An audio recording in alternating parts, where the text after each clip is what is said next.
Bonjour à tous, nous poursuivons aujourd'hui avec la 8e Mishnah du 5e Pérec. Le Tana poursuit dans la procédure du Korban Pesach et nous dit que Ma'aseu bechol kach ma'aseu b'Shabbat. Comme nous avons vu, comme on procédait pour sacrifier, pour égorger, pour asperger le sang du Korban Pesach un jour de semaine, c'est ainsi qu'on faisait aussi lorsque le 14 Nissan tombait un jour de Shabbat et que donc le soir du Seder était le Motzae Shabbat. Et là, chez Kohanim Medichim et Ta'azara chez le Birtzon Chachamim. Seulement, il y avait quelque chose, nous dit Tanakama, que les Kohanim faisaient, mais que les Chachamim n'étaient pas tout à fait d'accord avec eux. C'est qu'étant donné qu'on égorgeait tellement de bêtes, c'est vrai qu'on récupérait le sang, mais il y avait aussi du sang qui coulait des bêtes, puisque ce n'est pas tout le sang de la bête qu'on récupère dans le récipient, c'est le sang, Nefesh Yotzebo, où l'âme sort, c'est-à-dire celui qui sort avec force, avec égé.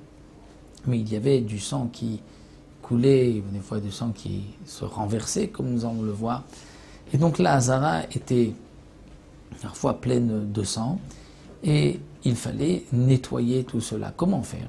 Il y avait dans le Beth Amikdash un petit ruisseau, entre les dalles, un endroit au Beth Amikdash, entre les dalles qui étaient des pierres de marbre, dalles de marbre, il y avait un petit ruisseau qui traversait le Beth Amikdash. Donc lorsqu'on voulait nettoyer la Hazara, il suffisait de boucher la sortie de ce ruisseau de la Hazara, et donc l'eau ne pouvait pas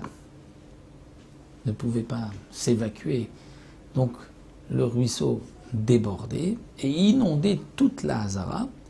Ensuite on ouvrait et toute l'eau ressortait par ce trou de la Hazara, emportant ainsi tout le sang qui était resté par terre.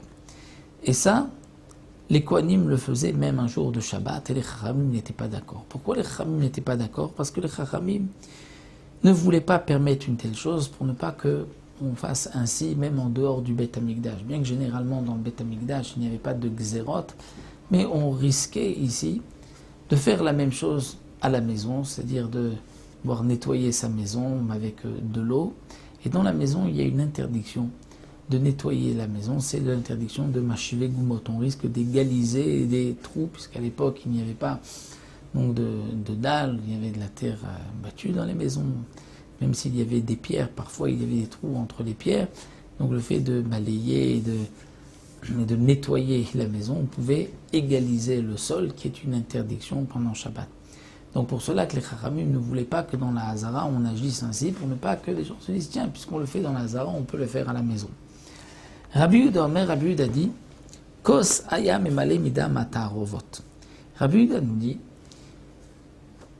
on a la possibilité parfois de rendre kasher un korban Pesach dont le sang se serait renversé. Si le sang a d'abord été récupéré dans un keli et qu'ensuite il s'est renversé, on pourrait tout de suite reprendre le sang, même si on ne récupère pas tout le sang, mais une partie du sang, l'asperger sur le misbéach et le korban est kasher. Si le sang n'a pas été récupéré dans un kli, là, on ne peut plus le récupérer, puisqu'il faut que le sang tombe directement dans un kli avant de toucher le sol.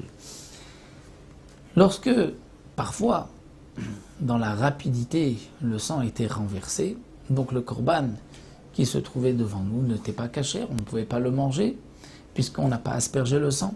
Alors Rabbi Yehuda propose de regarder dans la Hazara, là où il y a du sang, on ramasse avec un récipient le sang, donc un korban dont le récipient s'est renversé, et on va l'asperger sur le misbéach. Donc kos ayam emale, on remplissait un verre midam atarov avec du sang mélangé, zrakos rikara de misbéach, on l'aspergeait, on le jetait en une fois sur le misbéach. Velo doulor chachamim, les chachamim n'étaient pas d'accord avec Rabbi Yehuda. Pourquoi?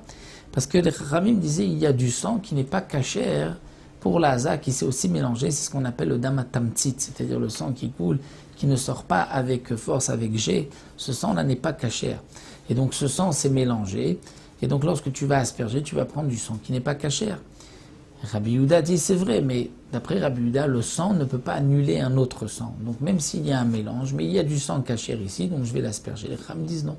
Étant donné qu'il y a un mélange, tu ne peux pas prendre de ce sang-là, et donc c'est perdu, et il faudra apporter un autre korban, puisque on n'a pas pu asperger le sang. Voilà, nous nous retrouverons pour la prochaine Mishnah, pour savoir comment on faisait pour dépecer la bête et pour brûler les graisses de ce korban Pessah sur l'autel.